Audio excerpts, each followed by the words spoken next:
근데 제가 지금 조금 우려하는 것은 미국 그 IFT 가장 큰 학회죠. 식품과학회. 거기에 푸드테크놀로지 그 책이 나오거든요. 매달. 근데 거기 요새 광고에 굉장히 그런 게 많이 나와요. 넌 GMO 우리는 뭘 썼다. 넌 GMO 그 콩을 썼다. 뭐 옥수수 썼다. 그게 요새 빈번하게 그 광고가 나와요. 그래서 요새 지금 내가 상당히 걱정을 해요. 이런 것들이 우리나라 정책 위반에도 아까 말씀대로 지금 법 위반하고 있잖아요. 근데 그런 것에 굉장히 영향을 주지 않을까. 그래서 그런 것을 우리가 어떻게 대처를 해야 할 것인가. 근데 미국의 그 푸드테크놀로지 같은 데서 굉장히 영향력 있는 세계적인 잡지거든요. 그래서 그게 제가 매달 보면은 그 상당히 많아져요. 그 광고 빈도가. 그래서 우리가 지금 그것을 어떻게 대처해야 할 것인가. 그런 것도 교수님 한번 의견을 주시면 좋겠네요. 네. 굉장히 어려운 말씀을 해주셨는데 미국 사회는 총기 사용도 그렇게 광고를 통해서 굉장히 많은 사람이 반대하는데도 불구하고 총기 소지를 허용하고 있죠. 그러니까 미국의 그 광고 때문에 우리의 선택을 바꿔야 될 이유는 없고요. 그거는 좀 거리를 두고 우리가 이성적으로 판단을 해야 될 거고, 식약처에서 그 완전 폐지제가 완전 폐지제에 대해서 좀 섣부르게 판단하는 부분이 굉장히 걱정이 됩니다. 식약처의 완전 폐지제 제도만 갖고 이 완전 폐지제가 정상적으로 운영되는 게 아니고요.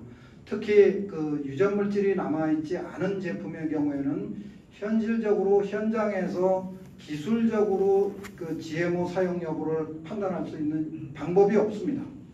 DNA가 남아 있어야지 뭐 꼬투리라도 잡을 수가 있는데 그 DNA가 남아 있지 않은 예를 들어서 콩기름 같은 경우에는 이거 단백질만 가지고는 이게 GMO에서 만든 건지 아닌지를 가릴 수 있는 방법이 없거든요.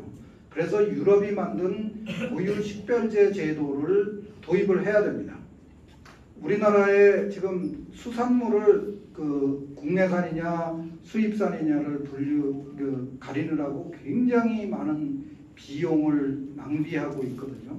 근데 이 GMO에 관한 고유 식별제 비용은 미국도 감당하기 어려울 정도로 비용이 상당합니다.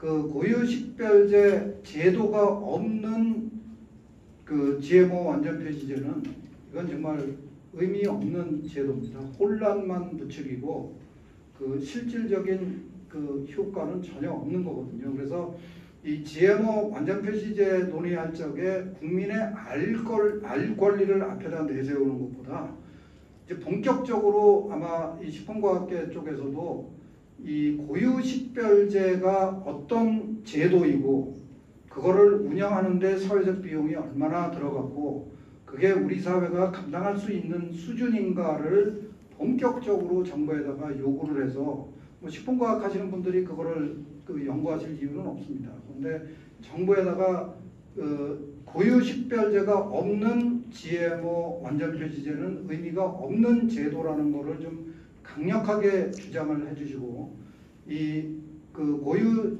식별번호 제도를 운영하는 어려움이 실질적으로 얼마나 심각한가 하는 거를 정부나 또는 다른 분야의 전문가들로부터 알아내셔가지고 그걸 가지고 국민의 알 권리하고 우리가 감당해야 되는 비용을 좀 비교해서 국민을 설득하는 노력이 필요한 것 같습니다.